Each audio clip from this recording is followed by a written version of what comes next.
So guys, ইফতারের বাকি আছে আর মোটামুটি 5-6 মিনিট।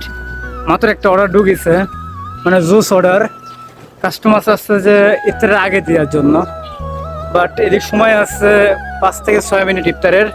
আর কাস্টমারের যে লোকেশন, মেবি ওখানে আমার সাইকেল নিয়ে যেতে সময় লাগবে 10 মিনিটের মতন। সো এখন আমি কি করতে পারি আপনারা জানান। হয়তো কাস্টমার মনে করবে যে ভাইয়া ইচ্ছা করে দিচ্ছে না। আসলে মেবি 5-6 মিনিট আগে অর্ডারটি আসছে, আর অর্ডারটি আসা মাত্রই এখানে পিক আপ হয়ে গেছে, মানে রেডি হয়ে গেছে। আর রেডি হওয়া মাত্র আমি পিক আপ করছি, পিক আপ করে এখন আবার রওনা দিলাম। সো সে হাজার চেষ্টা করলে ইফতারের আগে হয়তো আমি দিতে পারবো না। এই জন্য আমি অনেক কী বলবো, দুঃখ প্রকাশ করছি যে উনি হয়তো ইফতারিতে এটা খেতে চেয়েছিলেন, বাট আমি দিতে পারলাম না।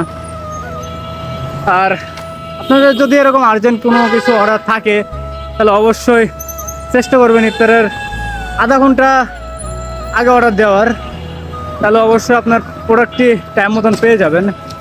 সো এটা বলার জন্যই ভিডিওটি করা। আর আমাকেও হয়তো ইফতার রাস্তার মধ্যে করতে হবে।